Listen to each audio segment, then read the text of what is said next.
I never told anyone this, but the coldest thing wasn't what he did. It was how normal his voice sounded when he said it, like he was telling me to pick up milk. The contractions started around 6 in the morning. I remember because the sun wasn't up yet, and I was standing in the kitchen, holding the counter, breathing through my teeth. He walked in, still half asleep, still in his boxers and that old college shirt with the hole near the collar. And I said his name. I said, "Babe, I think it's time." He looked at me, not at my face, at the clock on the microwave. Then he laughed. Not a mean laugh, just dismissive, like I'd told a bad joke. He said, "You're not due for another week." I said, "I know, but something's happening. The pain it's different." He poured himself coffee, didn't even turn around. He said, "You're being dramatic. First-time moms always think every twinge is labor."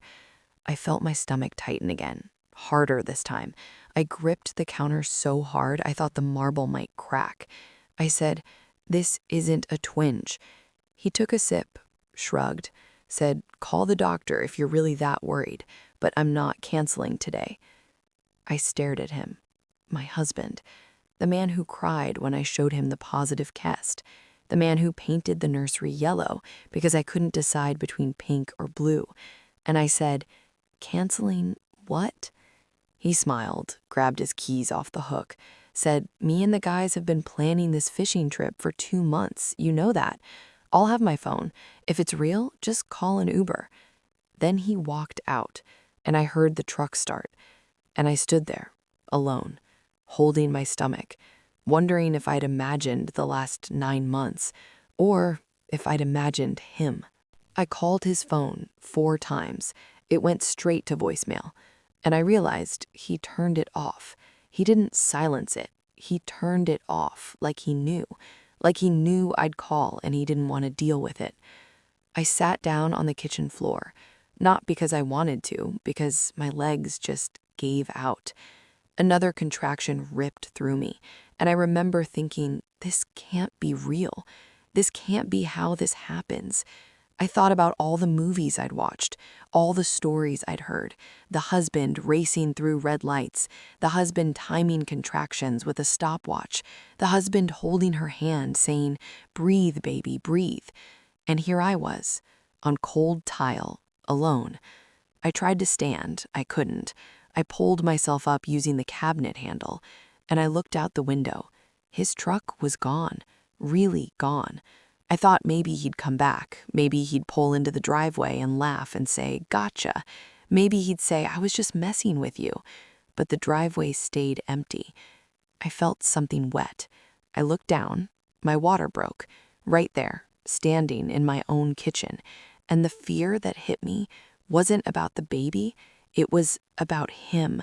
It was the realization that he actually left. He actually drove away while I begged him to stay, while I told him I needed him. And he chose fish. He chose his friends. He chose anything but me. I grabbed my phone. My hands were shaking so hard I could barely unlock it. I thought about calling 911, but that felt so pathetic, like admitting that my own husband abandoned me. So I scrolled through my contacts, and I realized something that made my chest tighten even more. I didn't know who to call, because everyone I knew through him. I found one name, Margaret. Our neighbor, the older woman 2 doors down who always waved when she watered her roses. We'd talked maybe 5 times. Small talk, weather, her grandkids. Nothing deep, but she was kind and she was close. I pressed call. It rang 3 times, and I thought, please pick up. She answered. Her voice was warm, cheerful.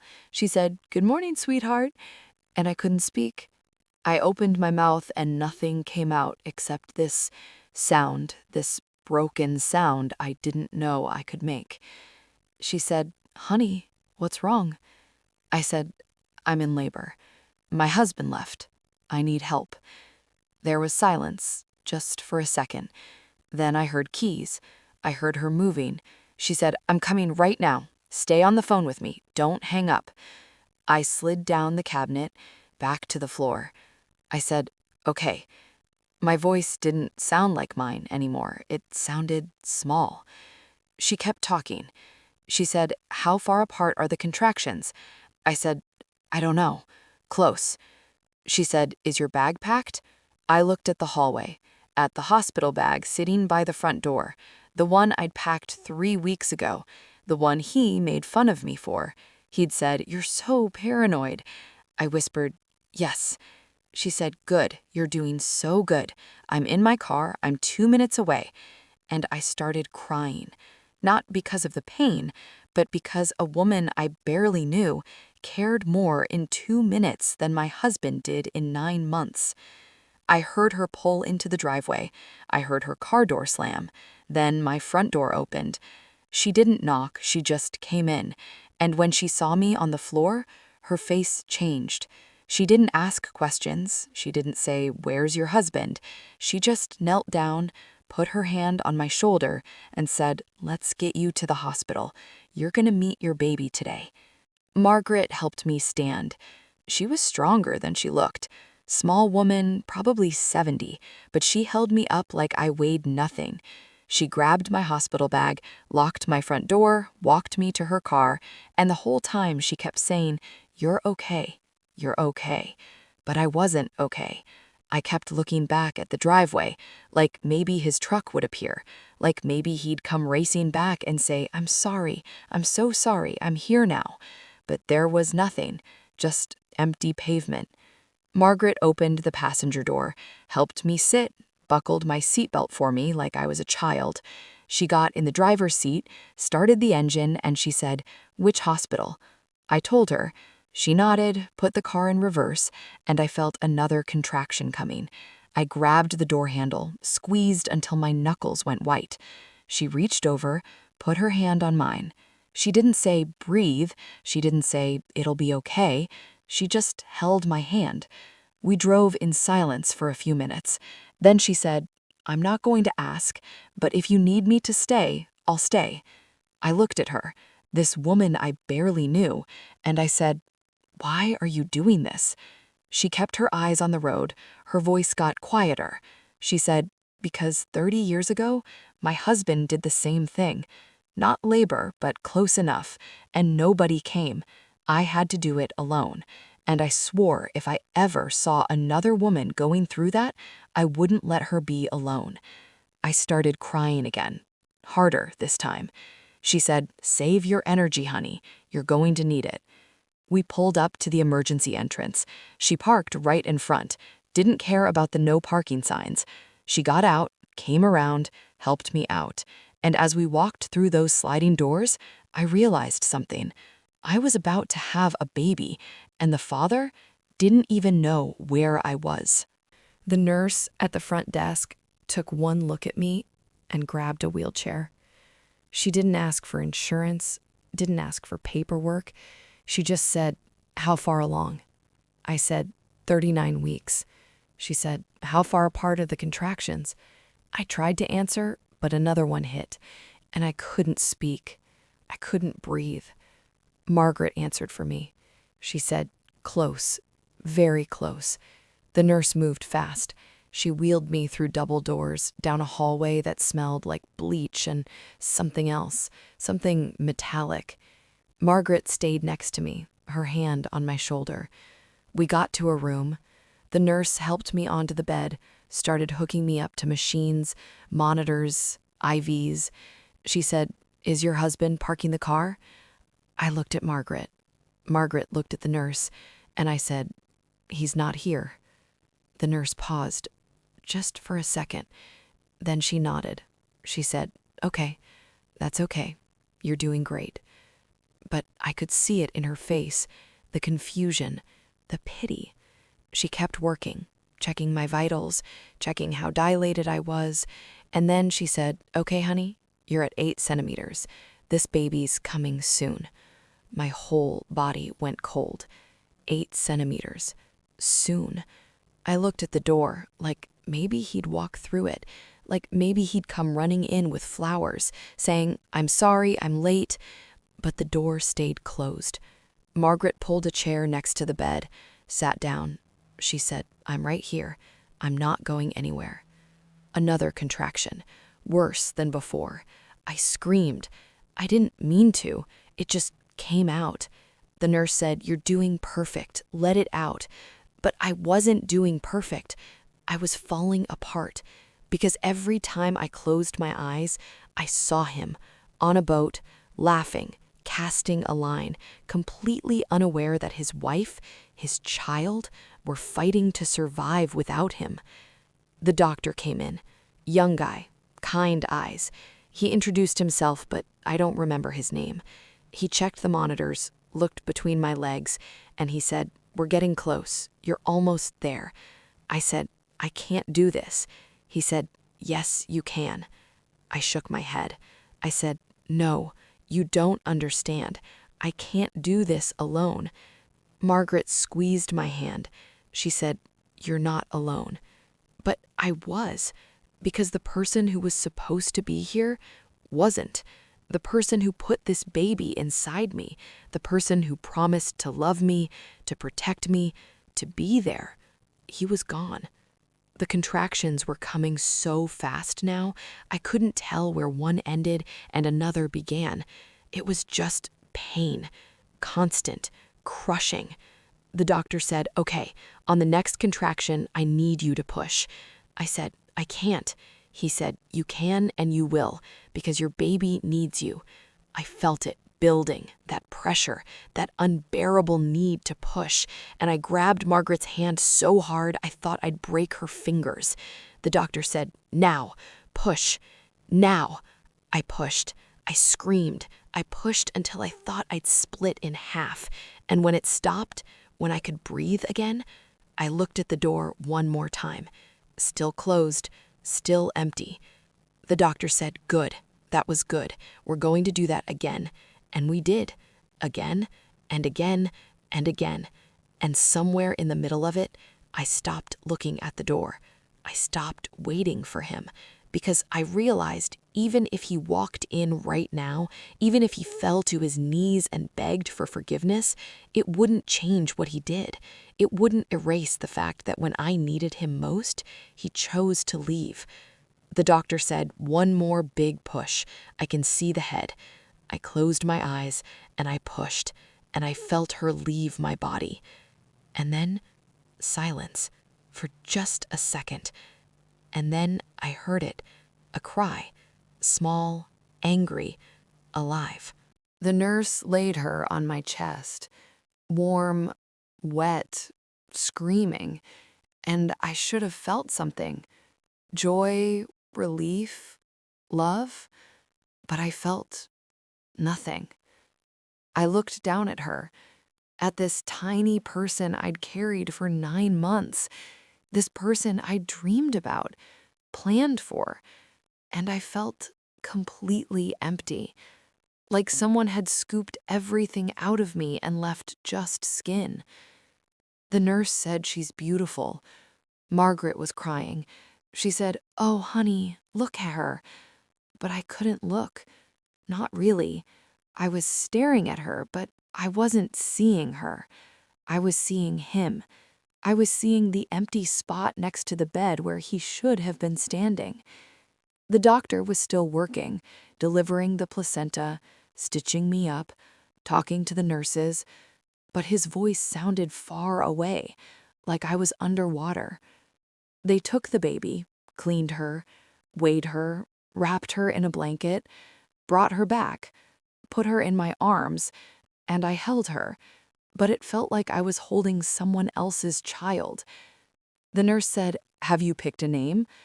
I opened my mouth. We'd picked a name, together, months ago, sitting on the couch. He'd said it first, and I'd loved it.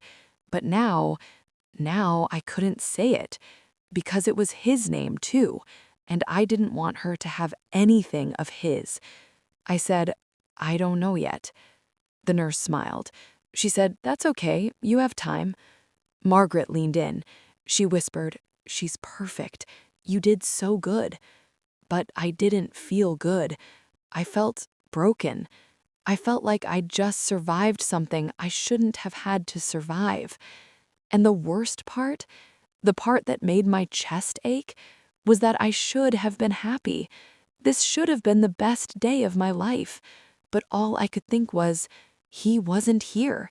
He didn't even try. They moved me to a recovery room, smaller, quieter.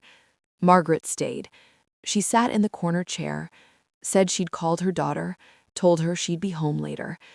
The baby slept in a plastic bassinet next to my bed. I watched her little chest moving up and down, and something started creeping in. Not love, not yet. Something colder. Anger. It started small, like a pilot light. Then it grew. I started remembering things, little things I'd ignored. The time I had the flu and he went to a concert, said he'd already bought the tickets. The time I twisted my ankle and he said, "Just ice it, I've got a tea time." The time I asked him to come to my mom's funeral and he said, "Babe, I didn't really know her that well. Would it be weird if I didn't go?" And I'd said, "Yeah, it would be weird." So he came, but he checked his phone the whole time, stood in the back, left before the reception. I'd told myself he wasn't good with emotions, that he showed love differently, that I was being too needy, too sensitive. But this wasn't about emotions. This was about showing up, and he didn't. The nurse came in, asked if I wanted to try feeding. I said, "Okay." She helped me position the baby, showed me how to latch. It hurt. Everything hurt. But the baby figured it out, started nursing, and the nurse said, "You're a natural." I didn't feel like a natural. I felt like I was pretending. The nurse checked my chart. Then she said, "So, do you want us to call Dad? Let him know baby's here?" I looked at her and I said, "No." She blinked. She said, "Oh, okay. Does he know you're here?" I said, "No, and I don't want him to." She nodded slowly, wrote something down, and I saw it on her face, that look, the one that said, "This poor woman." But I didn't want pity. I wanted answers. I wanted to know when did I become someone he could just leave? Margaret went to get coffee, said she'd be back in 10 minutes. The room was quiet, just me and the baby. I stared at the ceiling, at the fluorescent lights, and I started planning. Not hoping, not wishing he'd come back and apologize. Planning what I was going to do next. Because somewhere between the contractions and the delivery, I'd made a decision. I wasn't going home. Not to that house, not to him. I picked up my phone. It was almost noon. He'd been gone for 6 hours. I opened his contact, stared at his name. I could call him, tell him he had a daughter, tell him we were okay. But my finger hovered over the screen, and I thought, why? Why should I call him? Why should I give him the chance to pretend he cared, to rush over and play the doting father, to hold her and smile for pictures and act like he didn't abandon us? I put the phone down, opened a new browser, typed "family lawyer near me." I scrolled through names, read reviews, found one, a woman, 5 stars. The reviews said she's tough, she doesn't mess around, she fights for mothers. I saved her number. Then I opened another tab, typed apartments for rent, 1 bedroom, something small, something affordable, somewhere he wouldn't think to look. I heard footsteps in the hallway. My whole body tensed. I thought, it's him. He finally checked his phone. He's coming. But it was just another nurse, different one, older. She smiled, said, "Just checking in. How are we feeling?" I said fine. She looked at the baby, said she's precious. Then she looked at me, really looked, and she said, "Honey, is there someone we can call for you? Someone who should be here?" I met her eyes, and I said, the person who should be here isn't the person I want here anymore. Margaret came back with 2 coffees, handed me one, said, "It's decaf, I know you're nursing." I thanked her, took a sip. It tasted like nothing. She sat down and she said, "Have you heard from him?" I shook my head. She said, "Do you want to?" I said no. She nodded, didn't push, just sipped her coffee. We sat in silence for a while. Then my phone rang. I looked at the screen. It was him. Finally, after 7 hours, he was calling. Margaret saw my face. She said, "You don't have to answer." I stared at the phone, watched it ring once, twice, 3 times. Then I answered, put it on speaker. I don't know why. Maybe I wanted a witness. He said, "Hey, babe." His voice was light, happy, like nothing was wrong, like he hadn't just committed the worst betrayal of our marriage. I didn't say anything. He said, "You there?" I said, "Yeah." He said, "So, how you feeling? Still having those contractions?" I looked at Margaret. Her face was stone. I said, "I had the baby." Silence. Long silence. Then he laughed. He actually laughed. He said, "What?" I said, "I had the baby. This morning, at the hospital. You have a daughter." More silence. Then he said, "Wait, seriously? You're messing with me." I said, "No, I'm not messing with you." He said, "But you weren't even in real labor. You were being dramatic." I felt something snap inside me. I said, "I was 8 centimeters when I got here. She was born 2 hours later." He said, "So why didn't you call me?" My hands started shaking. I said, "I did call you 4 times. You turned your phone off." He said, "Well, yeah, but I didn't think it was actually happening. I thought you were just panicking again." Margaret stood up, walked to the window. Her shoulders were tight. I said, "So where are you now?" He said, "Still on the boat. We're heading back in, though. Probably be home in an hour. I'll come see you guys." And then he said it, the thing I'll never forget. He said, "Man, you should have seen the bass I caught, though." I hung up. I didn't say goodbye. I didn't say see you soon. I just ended the call. And I looked at the baby. Really looked at her for the first time.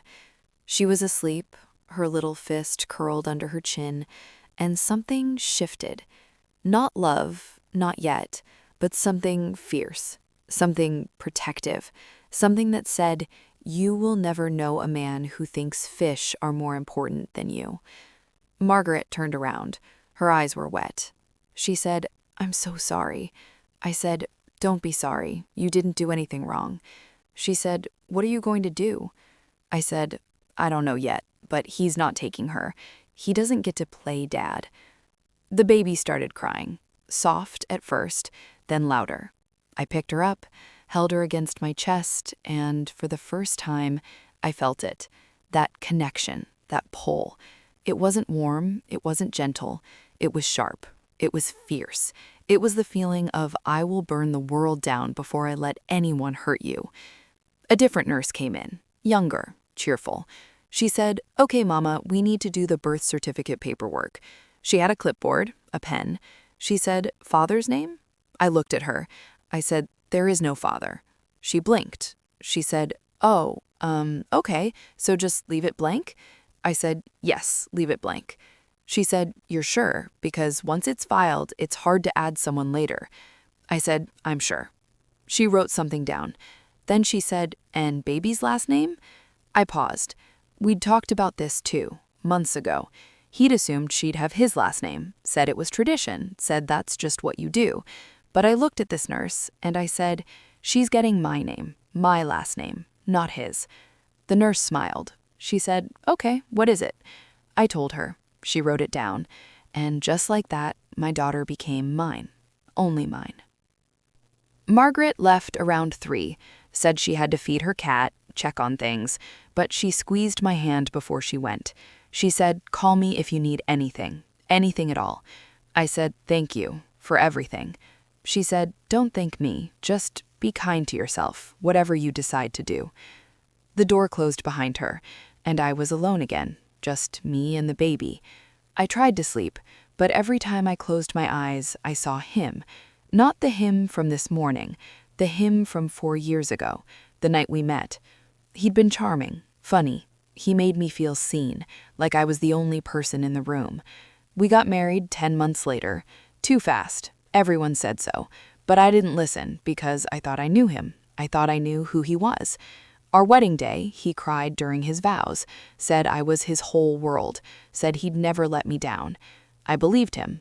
The honeymoon, he surprised me with a trip to Maine. We stayed in a little cabin by the ocean. He cooked breakfast every morning. We talked for hours.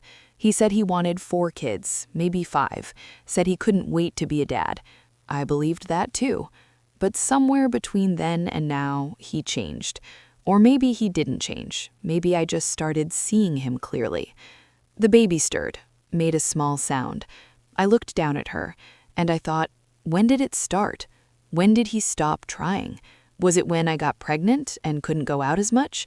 Was it when I started showing and he stopped touching me? Was it when I asked him to build the crib and he said he'd do it later? He never did. I built it myself, 8 months pregnant, following a YouTube tutorial. He came home, saw it assembled, and said, "Oh, you didn't have to do that. I would have gotten to it." But he wouldn't have, and I knew it. I just didn't want to admit it. Sun was going down, orange light coming through the window. The baby needed to be changed. I stood up, slowly. Everything hurt. I walked to the bassinet, picked her up. Later, on the little table the nurse showed me, unwrapped her, changed her diaper. My hands were shaking. Not because I didn't know how, because I was doing it alone. And I thought, this is it. This is my life now. Diapers, feedings, sleepless nights, all of it, by myself. I wrapped her back up, held her, and the fear hit me like a wave. The real fear, not about him, about me. Could I actually do this? Could I raise a whole person, pay bills, work, keep her alive, keep her safe, keep her happy? I didn't have family nearby. My mom was gone. My dad remarried, moved to Florida.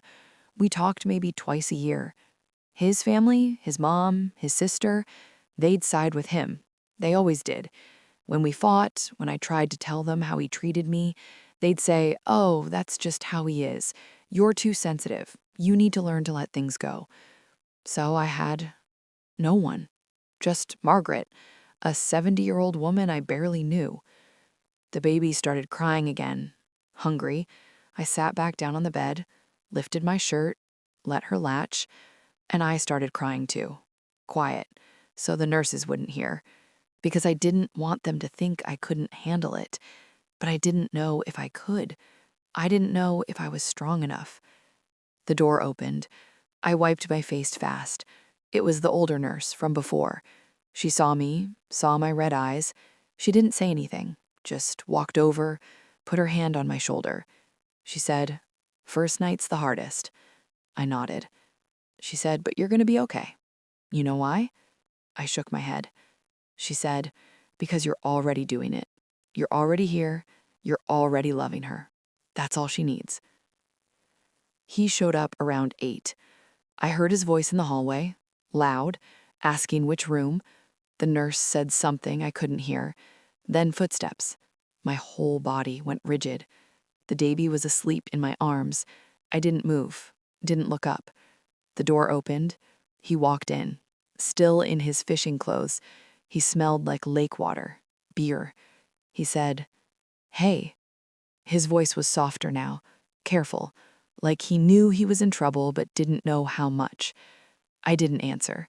He came closer, stood at the foot of the bed, said, Can I see her?" I looked up, met his eyes, and I didn't recognize him. This man I married, this man I shared a bed with, he was a stranger. I said, "No." He blinked. He said, "What?" I said, "No, you can't see her." He laughed, nervous. He said, "Babe, come on, don't be like that." I said, "Don't call me babe." His face changed. He said, "Okay, I'm sorry. I messed up, I know, but I'm here now." I said, "You're 7 hours late." He said, "I know, and I'm sorry, but I mean, how was I supposed to know it was real?" I stared at him, and I said, "I told you it was real. I begged you to stay. I screamed your name as you drove away." He ran his hair through his head. He said, "Yeah, but you've been saying stuff like that for weeks. Every little cramp, every backache. You thought it was labor. I didn't think this time was different." I said, "So you left?" He said, "I didn't leave. I went fishing. There's a difference." I felt the anger rising, hot, sharp. I said, "I gave birth on a hospital bed, alone, while you caught bass." He said I was sorry. What else do you want me to say? I looked at the baby, then back at him, and I said, "I want you to leave." He didn't move. He just stood there, staring at me like I'd spoken a different language. He said, "What?" I said, "Leave. Get out." He said, "You're kidding." I said, "No, I'm not." He took a step forward. He said, "Babe, listen, I know you're emotional right now, hormones and all that, but you don't mean this." I felt something crack open inside me, something I'd been holding closed for years. I said, "Don't you dare. Don't you dare tell me this is hormones." He put his hands up. He said, okay, I'm just saying, you just had a baby. You're tired, you're not thinking straight. Let's talk about this tomorrow." I said, "There's nothing to talk about." He said, "Yes, there is. That's my daughter." I said, "Is she?" He stopped. He said, "What kind of question is that?" I said, "You're not on the birth certificate." He went pale. He said, "What?" I said, "I left it blank. As far as the state's concerned, she doesn't have a father." He said, "You can't do that." I said, "I already did." His face turned red. He said, That's illegal. You can't just, I have rights." I said, "What rights? You weren't here. You didn't sign anything. You didn't even know she existed until I told you." He started pacing. He said, "This is insane. You're being insane. My lawyer's going to—" I cut him off. I said, "Your lawyer? I already called mine." He stopped, looked at me. He said, "You called a lawyer?" I said, "Yes, this morning, while I was in labor, while you were on a boat." He laughed, but it wasn't a real laugh. It was sharp, mean. He said, "Oh, I see. So this is what this is. You're punishing me." I said, "No, I'm protecting her." He said, "From what? From me? I'm her father." I looked at him, really looked, and I said, "A father shows up." He was yelling now, not loud enough for the whole floor to hear, but loud enough. He said, "You can't keep her from me. She's mine too." I said, "Lower your voice. You're scaring her." He looked at the baby. She was still asleep, but his voice dropped. He said, "I made one mistake. One, and you're going to hold it over me for the rest of my life?" I said, "This wasn't one mistake. This was a choice." He said, "Fine, it was a choice, a bad one, but people make bad choices. That doesn't mean—" I said, "Where's your mom?" He stopped. He said, "What?" I said, "Your mom. Where is she?" He said, "I don't know. Home, probably. Why?" I said, "Did you call her? Tell her she has a granddaughter?" He said, "Not yet. I was going to." I said, "You were going to, but you didn't." He said, "I just found out a few hours ago."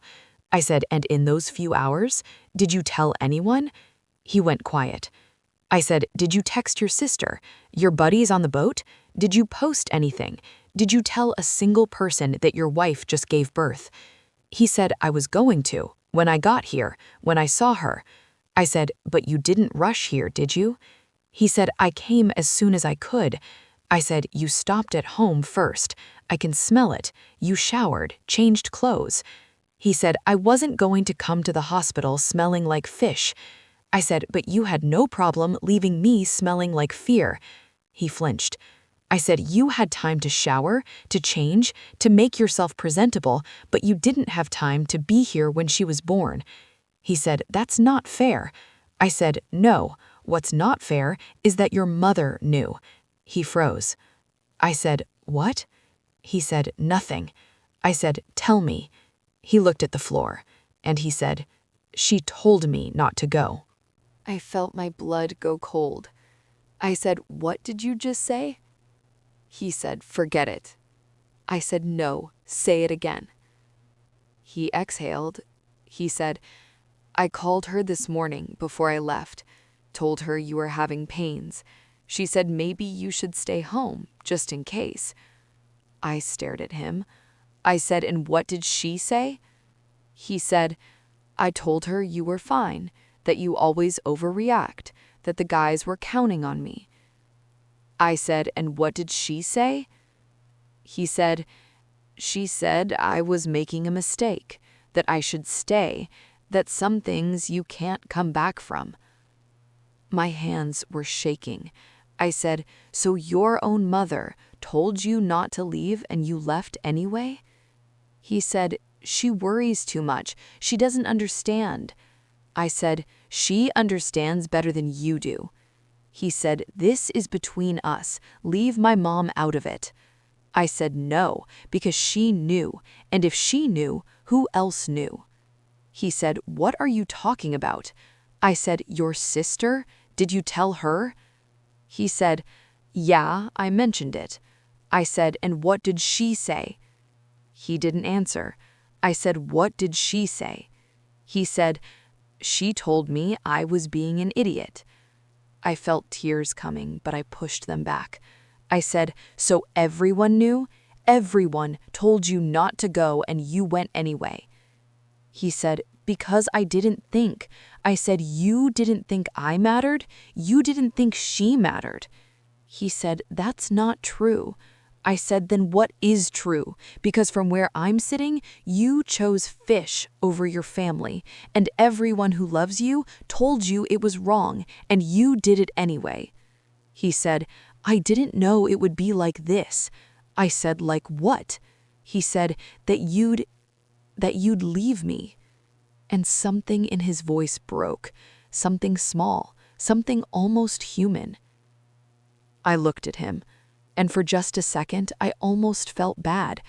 Almost. But then I remembered the pain, the fear, the way I begged him to stay, the way he laughed. I said, "I'm not leaving you. I already left." He said, "What does that mean?" I said, "It means I'm not coming home." He said, "Yes, you are. Where else are you going to go?" I said, "I don't know yet, but not there, not with you." He said, "You can't afford to live on your own. You're on maternity leave. You don't have income." I said, "I'll figure it out." He said, "With what money?" I said, "I have savings." He laughed. He said, "Babe, we have savings. Joint account, remember?" My stomach dropped. I'd forgotten. Everything we had was tied together. He saw my face. He said, "Yeah, so you need me, whether you want to admit it or not." I said, "I'll get my own account." He said, "Fine, do that. But right now, tonight, you've got nothing." The baby started crying, soft at first, then louder. I pulled her close, started rocking her. He said, "Let me hold her." I said, "No." He said, "Come on, just for a minute." I said, "I don't trust you." He said, "I'm not going to hurt her." I said, "You already did. You hurt her by not being here." He said, "She's 2 days old. She doesn't even know I exist." I said, "Exactly, and that's how it's going to stay." His jaw tightened. He said, "You can't do this." I said, "Watch me." He said, "I'll fight you. I'll get a lawyer. I said, "Go ahead, and I'll tell them everything. I'll tell them you abandoned me in labor, that you turned off your phone, that your own family told you not to go, and you went anyway. I'll tell them you cared more about fish than your daughter." He said, "They won't believe you." I pulled out my phone. I said, Margaret will testify. The nurses will testify. I have records, timestamps, everything. He went quiet, and I said, you lose. He stood there for a long time, just staring. Then he said, "You really hate me." I said, "I don't hate you. I just don't know you anymore." He said, "I'm the same person I've always been." And that's what scared me, because he was right. He was the same. I just finally saw it. He said, "Fine. You want me gone, I'm gone. But this isn't over." I said, "Okay." He turned, walked to the door, stopped. He said, "Does she have a name?" I looked down at the baby. I'd been thinking about it all day. We'd picked a name months ago. Emma, his grandmother's name. He'd cried when I said I liked it, but I wasn't using it, not anymore. I said, "Yes, she has a name." He said, "What is it?" I said, "It's none of your business." His hand was on the door handle. He said, "You're going to regret this." I said, "Maybe, but I won't regret protecting her." He opened the door, and then he said something I didn't expect. He said, "I really did love you. You know that, right?" I looked at him and I said, "No, you loved the idea of me, the version that didn't ask for anything, that didn't need anything, that stayed quiet when you disappointed her. But the real me, the one that needed you this morning, you didn't love her at all." He flinched, opened his mouth like he was going to argue, then closed it, and he left. The door clicked shut, and I sat there, holding my daughter, listening to the sound of his footsteps fading down the hallway. And I waited to feel something, regret, sadness, loss. But all I felt was lighter, like I'd been holding my breath for 4 years, and I finally exhaled. The next morning, a social worker came. Older woman, glasses, kind smile. She said she just wanted to check in, see how I was doing. I knew what this was. Someone reported me. Maybe a nurse, maybe him. She sat down, asked if I had support at home. I said, "I'm figuring it out." She said, "Do you have family nearby?" I said, "No." She said, "Friends?" I said, "One." She wrote something down. She said, "And the father? Is he involved?" I said, "No." She looked up. She said, "By choice? Whose choice?" I said, "Mine." She said, "Okay. Can I ask why?" I could have lied, could have made something up, but I was tired of lying, tired of protecting him. So I told her everything. The labor, the phone calls, the fishing trip, his voice when he finally called, the bass. She didn't interrupt, just listened. When I finished, she was quiet for a moment. Then she said, "I'm going to be honest with you. Being a single parent is hard, especially with a newborn, especially without family." I said, "I know." She said, "I'm not here to judge you. I'm here to make sure you and baby have what you need. So I have to ask, do you feel safe?" I said, "Yes." She said, "Do you have a place to stay when you're discharged?" I paused. I said, "I'm working on it." She said, "Working on it isn't a plan." I said, "I know, but I can't go back to that house." She said, "Why not?" I said, "Because if I go back, I'll stay. And if I stay, I'll forget. I'll forget what he did. I'll convince myself it wasn't that bad, that I overreacted, that I should forgive him. And I can't do that. Not for me, not for her." She nodded. She said, "I understand." Then she handed me a paper, a list of resources, shelters, support groups, emergency housing. She said, "You're not alone, even when it feels like you are." I got discharged 2 days later. Margaret picked me up. She didn't ask questions, just helped me pack my things, carried the baby to the car, buckled the car seat in. We drove in silence for a while. Then she said, "You can stay with me, just until you figure things out." I looked at her. I said, "I can't ask you to do that." She said, "You didn't ask. I'm offering." I said, "I don't have money to pay you." She said, "I don't want money. I want you safe. I started crying. Again, I was so tired of crying. She reached over, squeezed my hand. She said, "It's okay." We pulled up to her house. Small, blue shutters, flowers in the front yard. She said, "The guest room's upstairs. It's not much, but it's yours." I carried the baby inside. The house smelled like lavender, like safety. Margaret showed me the room: twin bed, wooden dresser, a rocking chair in the corner. She said, "I used this room when my daughter was born, when my husband, when he left." I looked at her. I said, "How long did it take for it to stop hurting?" She smiled, sad. She said, "I'll let you know when it does." That night I couldn't sleep. I kept thinking about him, about our life, the house we bought together, the couch we picked out, the coffee mugs, the wedding photos still on the mantle, all of it still there, waiting, like I'd just stepped out for a minute. I wondered if he was there now, sleeping in our bed, or if he was at his mom's, telling her his version, painting me as crazy, hormonal, unreasonable. I wondered if he missed me, or if he just missed having someone there, someone to cook, to clean, to listen to him talk about his day, someone who didn't ask for much, who didn't expect much. I looked at the baby. She was sleeping, perfect, unaware, and I thought, I'm glad you'll never remember this. I'm glad you'll never know the man who chose a fishing trip over meeting you. 3 weeks passed. I started applying for apartments. Most of them wanted first month, last month, security deposit.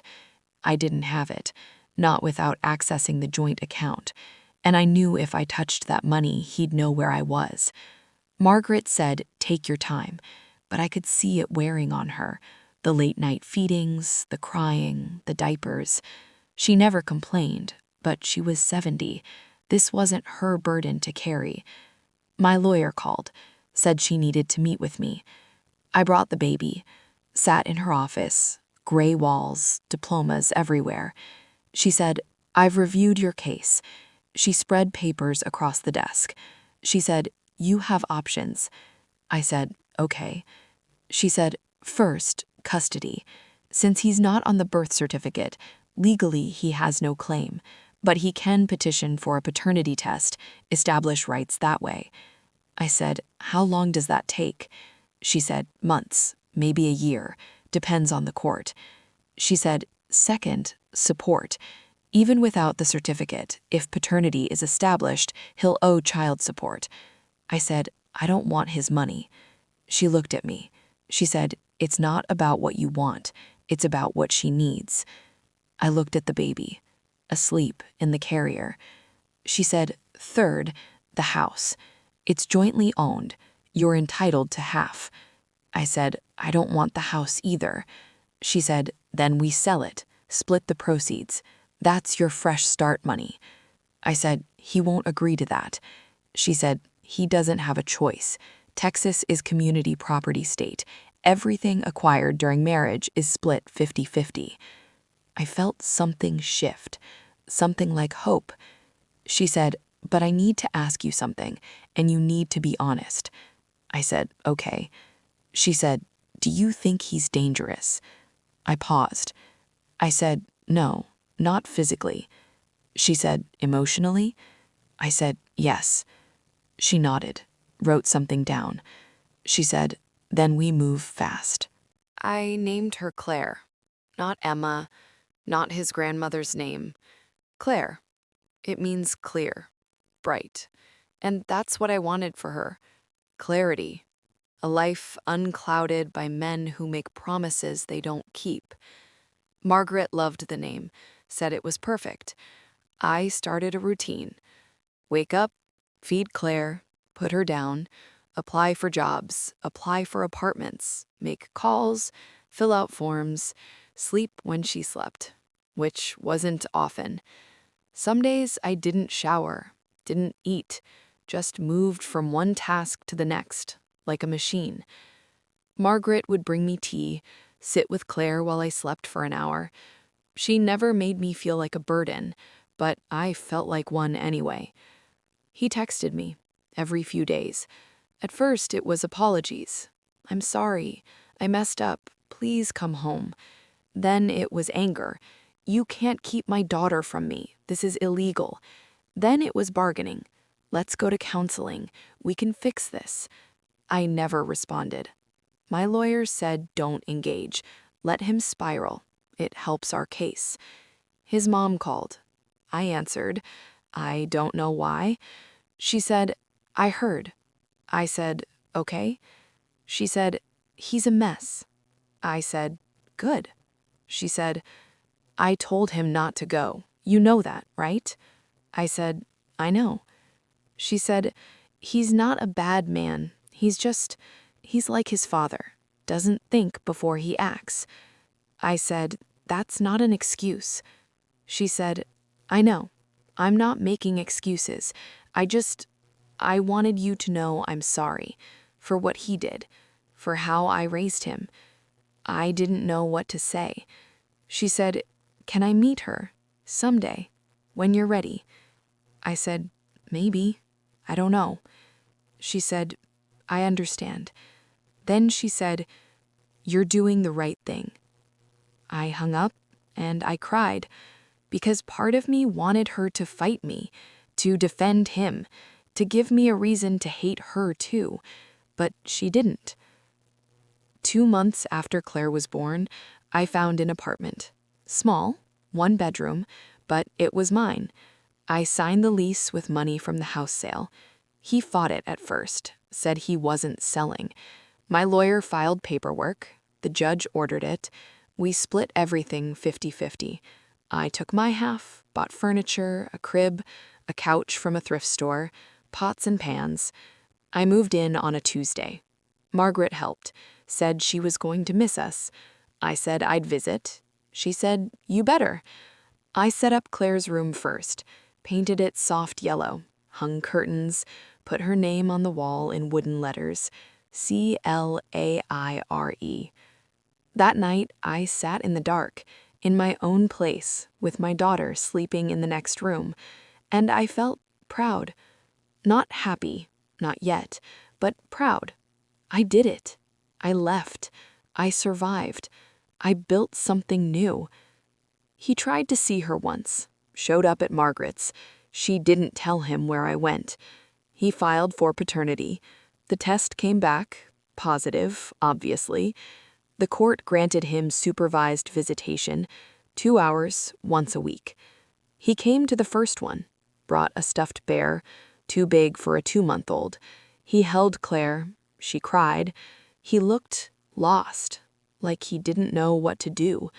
The supervisor took notes. After an hour, he handed her back, said, this is hard. I said, I know. He said, I don't know how to do this. I said, you should have thought of that. He came to 3 more visits, then stopped, said it was too painful, too awkward. My lawyer said, that's abandonment. We can terminate rights. I said, no, not yet. She said, why not? I said, because someday Claire might ask, and I want to be able to say I gave him a chance, that he's the one who walked away, not me. The lawyer nodded, filed it away. Months passed, then a year. Claire started walking, started talking, said mama, said no, said more, never said dada, because there was no dada, just me. And some nights, late, when she was asleep, I'd sit by the window, and I'd wonder if he ever thought about us, if he ever regretted it, if he ever woke up and realized what he lost. It's been 3 years since that morning. 3 years since he drove away. Claire is 3 now. She has his eyes, that everything else is mine. She's fearless, loud, stubborn. She doesn't take no for an answer. And I love that about her, because I used to take no. I used to shrink. I used to make myself smaller so he could feel bigger, but not anymore. Last week, she asked about her dad. First time, she said, "Mama, where's my daddy?" I sat down, looked at her, and I said, "Some people aren't ready to be parents, even when they become one." She said, "Oh." Then she went back to coloring, like it didn't matter. And maybe it doesn't. Not to her, not yet. But someday it will. And when that day comes, I'll tell her the truth. That he had a choice, and he chose wrong. Margaret still visits, every Sunday. Brings cookies, sits on the floor and plays with Claire. She's the only grandmother Claire's ever known. His mom sends cards, birthdays, holidays, with money inside. I don't cash them, but I keep them, in a box, just in case. I started dating again, nothing serious, but it's nice to remember what it feels like to be wanted, to be chosen, not just tolerated. There's this guy. He's patient, kind. He met Claire last month, brought her a book, not a toy, a book, and he sat on the floor and read it to her. And I watched, and I thought, this is what it's supposed to look like. But I'm not rushing. I learned my lesson. Some nights I still think about him, wonder if he thinks about us, if he tells people he has a daughter, or if he pretends we never happened. I'll never know. And maybe that's okay, because this story isn't about him anymore. It's about me and Claire and the life we built. From nothing, from pain, from a morning I thought would destroy me. But it didn't. It saved me. So if you're listening to this, if you're in a moment where someone made you feel small, where someone chose anything over you, I need you to hear this. You are not too much. You are not too sensitive. You are not dramatic. You are worth showing up for. And if they won't, then you show up for yourself. Leave, fight, build something new. Because you deserve more than someone who has to be convinced to stay. You deserve someone who wouldn't dream of leaving. And if you don't have that person yet, be that person for yourself. I did, and I'm still standing. So if this story hit you, if it made you feel something, leave a comment. Tell me your story, because you're not alone, even when it feels like you are. And if you want more stories like this, stories about survival, about starting over, about finding strength you didn't know you had, stay close, because I'm not done yet. There's more to tell, and I think you're ready to hear it. Hit that subscribe button, turn on notifications, because the next story, it's going to break you, and then it's going to put you back together. I'll see you soon.